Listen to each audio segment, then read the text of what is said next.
Most people don't survive their spiritual awakening, not because it destroys them, but because it shows them something so unbearable, so completely different from what they expected, that the identity they've spent decades constructing crumbles. Because awakening doesn't heal you first, it shatters you. Carl Jung knew this when he said, "There is no coming to consciousness without pain." He understood what the modern spiritual world refuses to admit. That consciousness doesn't come as salvation. It comes as demolition. It doesn't arrive with angels singing. It arrives with everything you thought you knew about yourself burning to the ground. This is the secret they hide behind every promise of enlightenment, every meditation retreat, every spiritual guru selling you peace. The deafening quiet, the identity collapse, the existential tremor that leaves you lost in a world that suddenly feels like a stage set you never agreed to perform on. They tell you awakening is liberation, but that's only after the destruction. The first half is annihilation, and the moment you glimpse what lies beneath the surface, everything you've built your life on starts to crumble. Not your house, not your relationships, but something deeper. The story of who you are disintegrates. Your purpose, your dreams, your entire framework for understanding reality becomes smoke and mirrors. This is what Jung called the encounter with the unconscious. Because awakening doesn't come as gentle wisdom, it comes as violent honesty. It begins when the persona you've spent decades perfecting starts to feel like a costume you can't take off, and you realize you've forgotten who you were before you learn to wear it. But now, something deeper is stirring, something primal, something long buried, something that remembers what you were before the world shaped you into what it needed you to be. And that something refuses to stay hidden anymore. The life you built feels like someone else's dream. The connections you treasured feel like performances. The achievements you celebrated feel like hollow victories. And you're left with an emptiness so profound, it makes your old problems seem like distractions from the real question: who are you when everything you think you are falls away? This is why most people retreat before they break through. Because the dying is real, even when the body keeps breathing. The fear is real, even when nothing external has changed. And the voice that whispers, "Go back to sleep," sounds so much safer than the one demanding you wake up completely. So what really happens when awakening begins? It starts with a crack, a tiny fissure in the reality you've accepted as solid. Maybe it's a moment when you look in the mirror and don't recognize the person staring back. Maybe it's sitting in a meeting and suddenly feeling like you're watching actors in a play you never auditioned for. Maybe it's lying next to someone you love and feeling completely alone. The crack spreads. Fast, everything you thought gave your life meaning starts to feel hollow. The career you climbed toward, the relationships you built, the goals you chased, they begin to taste like ash in your mouth. Not because they're bad, but because they were never really yours. They were borrowed dreams, handed down by a world that taught you how to succeed, but never how to be real. And then comes the collapse. Jung called this the ego death, and it's not a metaphor. It's the psychological death of who you thought you were. The personality structure you built to survive in the world begins to crumble, and suddenly you're left with nothing to hold on to. You wake up and don't know who you are. You walk through familiar places and they feel foreign. You try to explain what's happening to the people closest to you, but the words sound crazy even to yourself. Because you're not just changing, you're dissolving. This is what Jung meant when he talked about the dark night of the soul.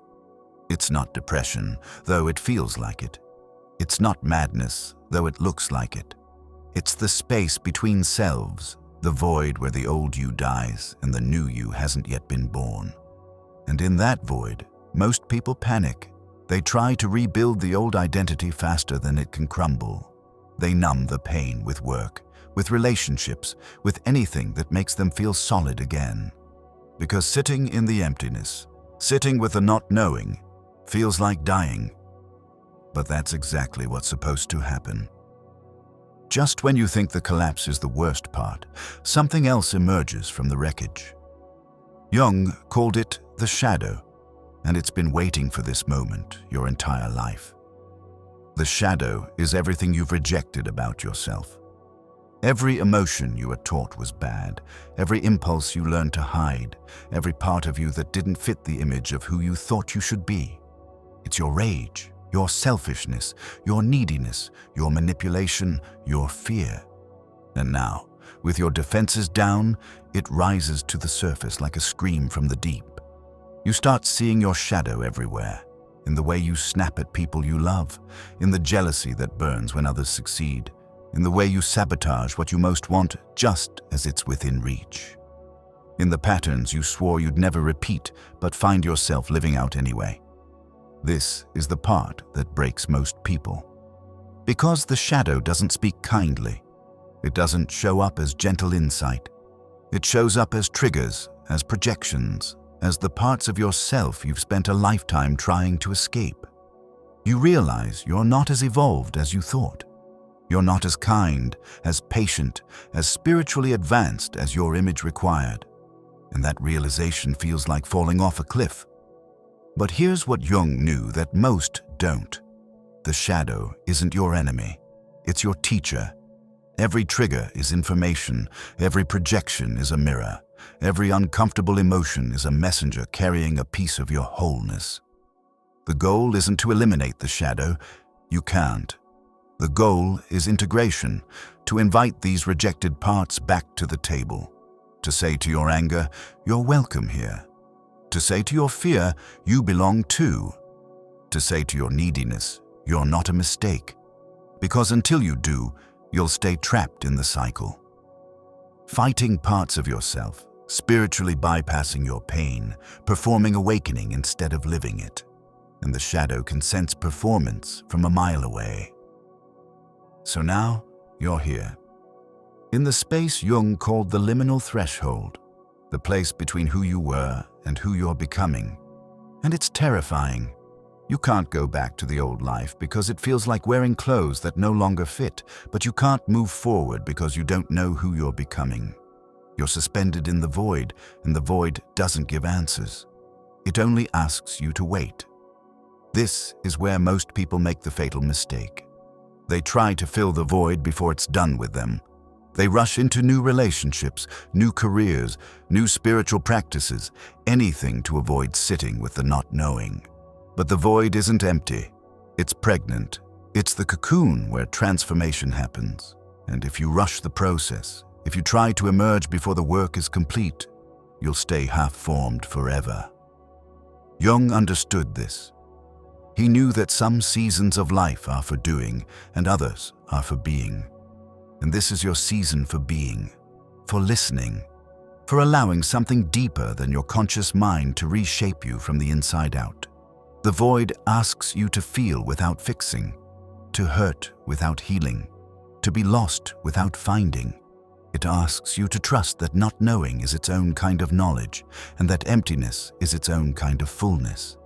And in that trust, something miraculous begins to happen. You stop needing to know what's next. You stop needing to have it all figured out. You stop needing to be anything other than exactly where you are. You begin to breathe in the uncertainty, to find peace in the chaos, to discover that you are not your thoughts, not your emotions, not your circumstances. You are the awareness that witnesses all of these things. This is where true strength is born. Not the strength that comes from having answers, but the strength that comes from dancing with questions. Not the strength that comes from control, but the strength that comes from surrender. And slowly, quietly, something new begins to emerge. Not built from fear this time, but from essence.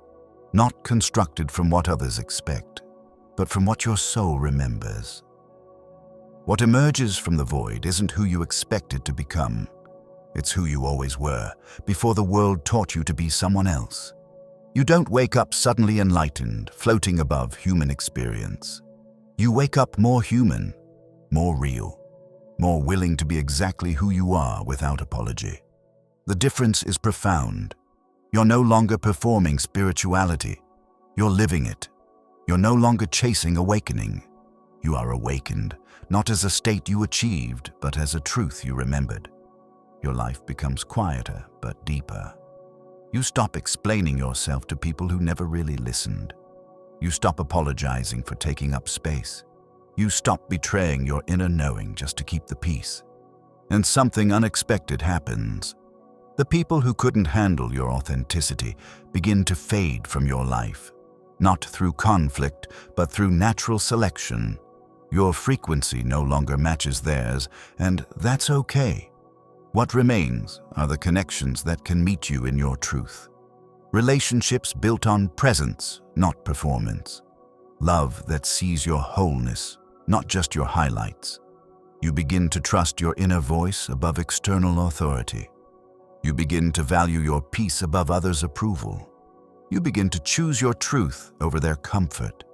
This isn't selfishness, this is sovereignty. The kind Jung talked about when he described individuation, the process of becoming who you truly are rather than who others expect you to be. You walk through the world differently now, not seeking validation, but radiating presence, not trying to fix others, but offering them permission to be real. Not preaching awakening, but embodying it in every unguarded moment. People sense it in you, this depth, this groundedness, this quiet power that doesn't need to prove itself.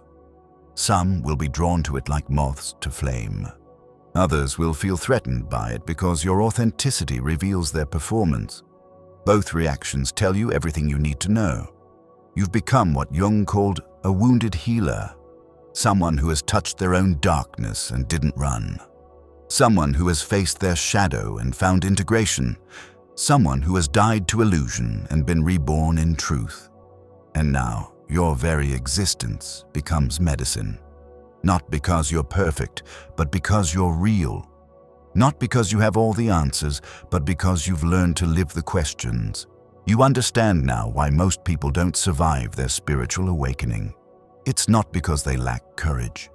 It's because they were never shown how to stay, how to sit with discomfort, how to trust the process, how to let themselves be broken open so something truer could emerge. But you stayed. You stayed when it hurt. You stayed when it was lonely. You stayed when every part of you wanted to run back to the familiar cage. And in that staying, you discovered something unshakable. Not confidence based on circumstances, but trust based on truth. Not happiness dependent on conditions, but peace that exists regardless of what's happening around you. This is the gift Jung spoke of. The treasure hidden in the depths of consciousness. The self that was never lost, only forgotten. The light that was never absent, only obscured. You carry it now, this remembering. You carry it in how you speak, how you move, how you show up in the world. You carry it for yourself and for everyone still lost in the performance, still running from the truth, still afraid to die to who they think they should be. You are the proof that survival is possible, that transformation is real, that awakening, true awakening, isn't about transcending the human experience, but about fully inhabiting it, consciously, courageously, completely. And now you walk not as someone seeking the light, but as someone who has remembered they are the light. Not perfect, not finished, but real. Beautifully, powerfully, unshakably real. This is why Jung's work matters. This is why his understanding of consciousness, of shadow, of individuation remains revolutionary. Because he didn't promise easy answers, he promised true ones. And true answers, like true awakening, require everything, but they give back even more. You survived your spiritual awakening, now live it. If you found value in these insights, consider subscribing to the channel and like the video. And remember, the truth that breaks you is the same truth that sets you free.